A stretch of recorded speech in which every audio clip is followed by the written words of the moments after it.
So my pimp came, and him and about 4 of his friends that were there for other girls, they held me down and stabbed me with a needle and told me if I wasn't going to give blood, they'd make blood.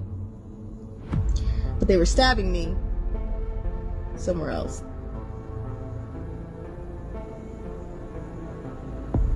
So I'm officially shaking.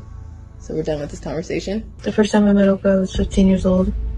I was taken by my pimp to a house in Simi Valley. I didn't have to do anything with her. I met her. She kissed me. She gave me an e-pill. Kissed you how? Tongue kiss. A tongue kiss? And she gave you an e-pill. What is e? Ecstasy. Okay. I had to have sex with someone she said moves money. By the time I got in there with him, I was really high. Did she comment on your physical appearance? Yeah, she said I had a nice smile. Did she ask you to call her anything in particular?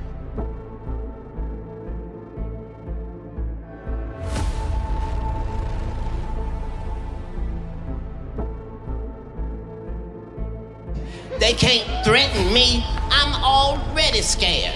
When you choose to speak out against powerful celebrities, you're not just risking your reputation, you're risking your life. And that's not an exaggeration. It's a pattern we've seen play out time and time again. Those who dare to expose the dark underbelly of the entertainment industry are often met with the same haunting ending. Sudden silence, mysterious disappearances, or lives torn apart. Oh, now the question is Ollie Carter next on the list? Because what's happening to her right now is beyond alarming. It's terrifying. She has disappeared, and Katt revealed that he has receipts, proof that they're hunting Ollie Carter down. And when a man like Katt Williams says someone is being hunted, you'd better believe he's not just saying it for show. But ask yourself, why would they want Ally gone? She isn't a billionaire. She doesn't have a huge PR team. She doesn't have private security or mega labels backing her up. She's just one woman with the courage to speak the truth, and that might be her biggest crime. Somebody already called for us. I think somebody already called the police for us, or somebody was back because the police who just got here, and the police are at my house. They were like, the police are here, and I don't know why. Hello?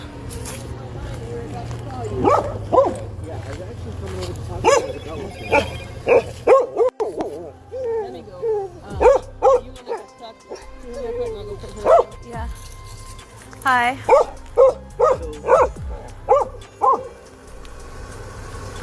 Sorry, there was a guy that popped the gate yesterday? Yes. Okay. So, I actually just spoke to him. He came to the station. Uh-huh. What's going on is if you leave a paper that looks like this. Yes. Okay. So I think there's a lot of confusion going on right now.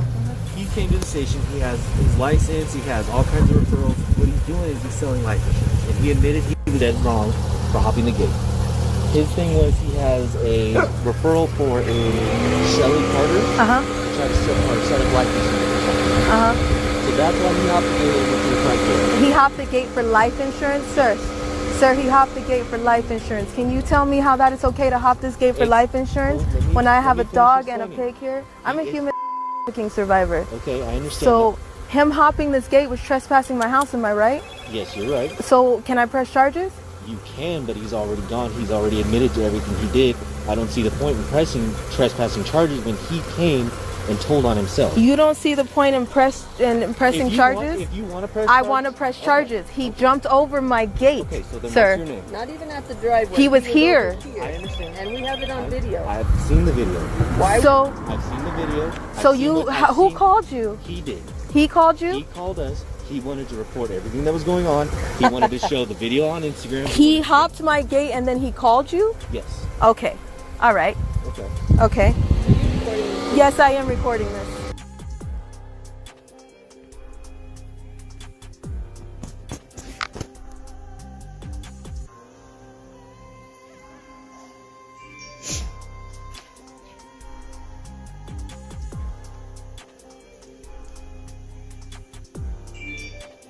Can you guys hear me?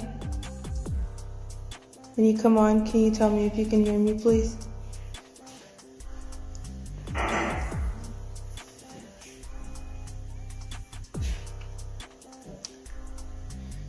Can you hear me?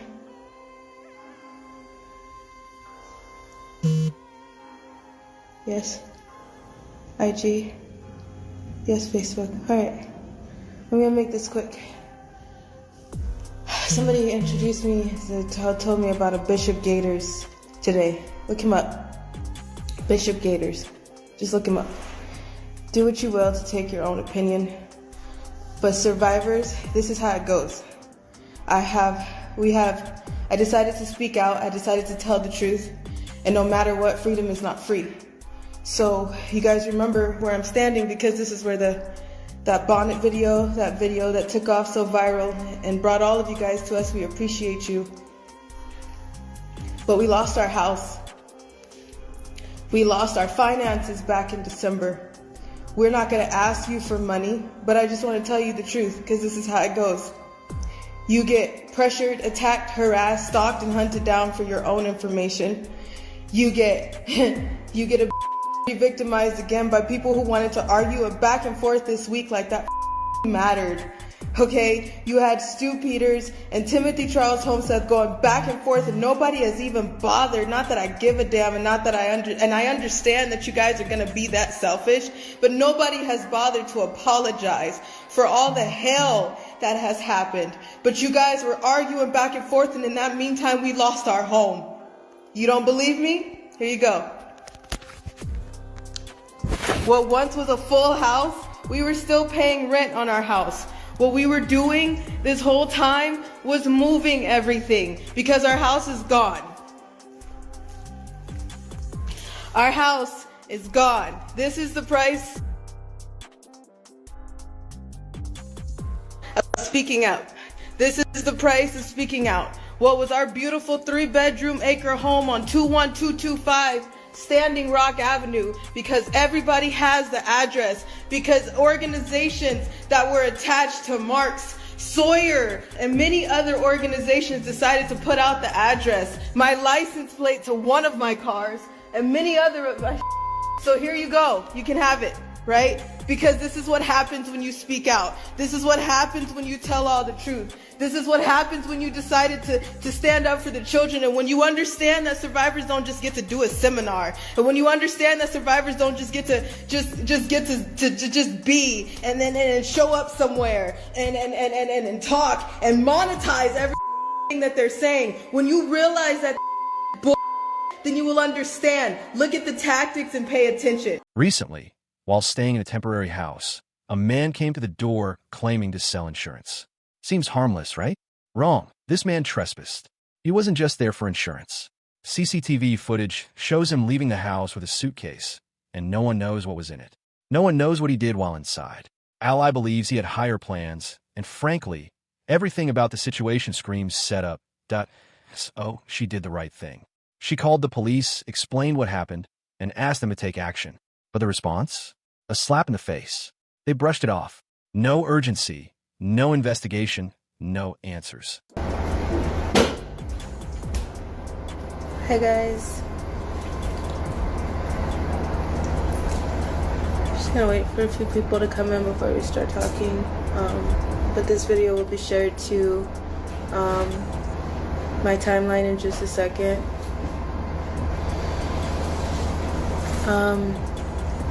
Hi. Wow. You want me to start with that last night? Let's recap a little bit to what just happened. Today is November the 12th. Yesterday was the 11th. There were some threats. People saying that they knew where our house was and they were going to come at 3 in the morning. Our animals were still there, so we decided to kind of hunker down. I stayed up in the night and watched, and things were pretty quiet for the most part. Today we left. Well, there was a lot of things that happened today. Today, God totally protected us. And when I say God moves us out of the way, it's not a big earth-shattering thing. It's kind of just a gentle nudge, and then we miss a lot. There was a hit on us today, or a hit on her today, and we'll explain to you what that looked like. So today we had to drive about an hour to take our animals and stuff. We spent the day getting the house ready because we're leaving the area. When I say get the house ready, that means that we were getting anything of value out of the house. I was preparing the house like I expected somebody to burn it down or to trash it or to whatever. I don't know how far they intend to take this, but we needed to get all of the stuff out of our house today that mattered. So we got the important papers, our animals, and that kind of stuff. We went to go drop some things off, and then by the time we got home, we were trying to make it back home before dark. Our pig is about to be picked up and put in a safe place, but our pig is still there, so we were trying to get home before dark, and there was a lot of traffic. When we got home, I wasn't feeling too good, and I was gonna go lay down, and then I remembered that the trash cans needed to go out, so I went out, and then when I was out taking the trash cans, I looked in the mailbox, and in the mailbox there was a slip of paper. I think she's got a copy of it on her phone. And it's on my story. It was a very generic thing that UPS or the Postal Service will leave you when you have a package. Right off the bat, we knew it's fake. Because you know how you can go to 99-cent store, the Dollar Tree, and just find like a blank Post-it checks note. or Post-it notes, and it was blank. Right off the bat, it was fake. It had numbers on it. It had my name on it. It said this was the second attempt, and that's a lie. We never got a first attempt. And for the record, we barely get packages to our home because we get packages to our P.O. box, which is not local. So So after we got this note, we went and looked back on the camera. And thank you to whoever encouraged us to get cameras. I've never got them before because we've never caught anybody. Like anytime we try to go after anybody or find somebody, they magically disappear. The camera's broken, this, that, or the other. And so over the years, I've just given up trying. But we went ahead and got the camera, and I've enjoyed it because we could watch our dogs when I was gone. I can watch the dogs in the yard. So, that's mainly what I was using it for until today. Go ahead. We were on the camera. We seen a black man with a black hat, what appeared to be a black shirt, a mask on, and beige pants. It looks like knee highs from what you guys are seeing on the camera. This man jumped the fence. He didn't park in the driveway. He did not park in the driveway or directly in front of our gate. He parked to the point where you could block your car if and only we had a Ring doorbell camera. He strategically parked, and we have a couple of big trees down. We live on an acre, so the whole front at the curb is fenced and gated, and you can't just we keep it chained and locked. He didn't park in the driveway where the gate was. He parked down by the trees in a different location where he jumped the fence. Ally even spoke to her neighbors, tried to raise the alarm, but she was left standing alone again. Now the household is being evacuated, and yet the biggest question still lingers. Who sent him? Why her? What did he want? And is this because she spoke out against Diddy?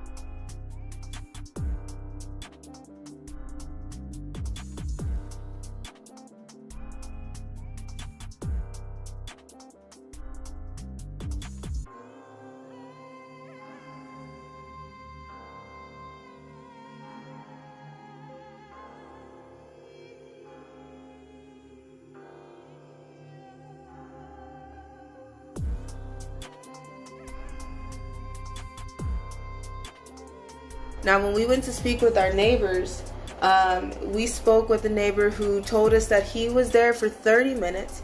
It was not, he was in the video, it appears that he's carrying a duffel bag, a small duffel bag, but he wasn't. According to my neighbor, he was carrying something that looked like a huge gun bag. He was in the yard for 30 minutes. He was on the phone with somebody. And at this point, my neighbor's husband asked the same question. Why didn't you say anything? What is going on? And she stated, I don't know. You know, I'm not sure.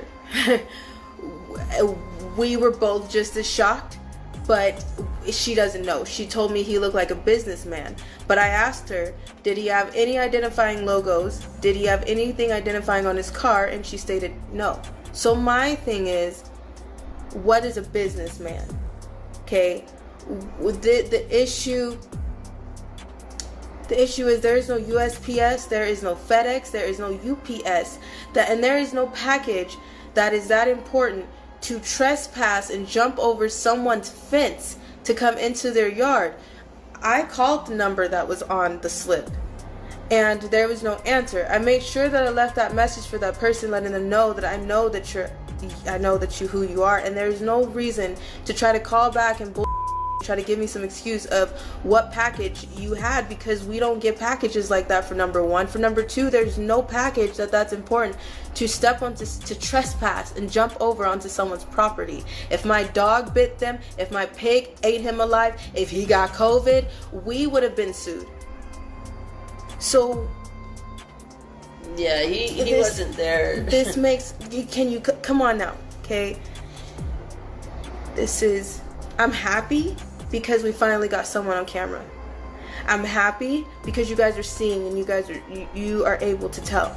We got the threat that they were going to send someone to our home and they were going to make it look like someone else did it. This man came in broad daylight. And okay, so the way this stuff works, it's so enmeshed with normal stuff and evil and gangs and killing and that stuff, and then they throw the occultism in there. So when this lady said, and I'm going to make some connections here, I want you to follow along. When this lady said that she saw a businessman, that's not what we saw on camera. License? I'm done with this. He jumped my gate, he called the police, and now he has the right to say that it's okay? This is quite ironic that he's necessarily okay with this. He had a license to sell life insurance. So just because he has a license to sell life insurance, it's okay to jump my with a duffel bag,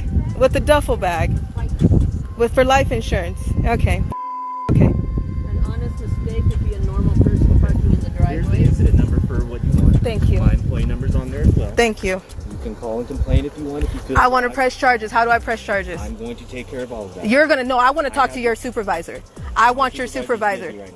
No, I want to talk to your supervisor. You need to call your chief. Now. You need to call your chief. I want to talk to him.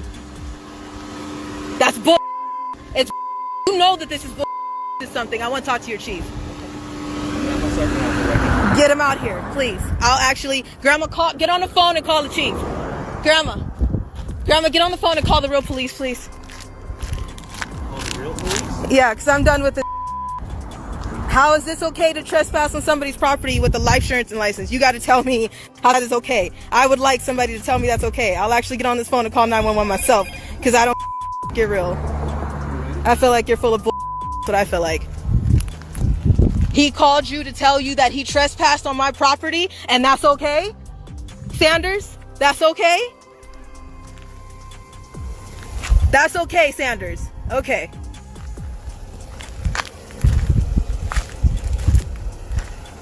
That's okay. Mom, call 911. Call 911. I'm calling the neighbors outside. Levi! So let's rewind. A woman reports a man trespassing in her home. The man is caught on camera, leaving with suspicious belongings. She feels unsafe, threatened, and the police don't act. Now think about this. Would they react the same way if she hadn't spoken about Diddy? Because let's be real, that name changes everything. This isn't the first time allies felt the weight of this silence. She's been living under it since she was 15 years old, since the day the industry scarred her, since the day she was broken by fame and no one listened. Now, years later, when she's finally speaking, they want to erase her. Is that the cost of being born a girl? Let's not forget something important. Ally predicted Diddy's arrest way before it actually happened. She's been telling the world what really goes down behind closed doors. especially how children get caught in the middle of all this. There is a third arrest that is coming. There's 2 that's already down. There's a raid that's about to go on. And on top of that, it's somebody that has something to do with an affidavit that I have already released. I am telling you, we know that it's coming. I knew it was coming when I made sure there were sworn and legal affidavits already ready 6 to 8 months ago. I'm telling you right now that they're about to grab them and they're about to announce it. When they announce it, we got a problem. There's ways that this is about to go. I think a lot of you guys are everybody's like, we're ready. We're ready until it's happening. And then everybody's like, well, I wasn't ready. Yeah. There's gonna be a lot of that. There's no other way to get ready. There's no other way to prepare. There's no protocol for what's about to happen. The world is going to crumble when they see this next arrest. In the meantime, there's going to be deaths, distractions, and fires to hide evidence. Watch for it. 7 months ago, we made sure, I already knew, that Diddy and Oprah is about to get arrested. I already knew that 7, 8 months ago. No, I don't know how Oprah's involved, but I wouldn't be surprised, allegedly. In my opinion. Let's, clear ourselves of any legal issues. Ali was quoted saying, "We were followed the night Diddy was arrested. I left a place that I was minding my own business, finally trying to stop for a second and get my life back. And you know what? I'm not even upset about that." Let's react to another clip of Ali. Diddy parties. Those are parties.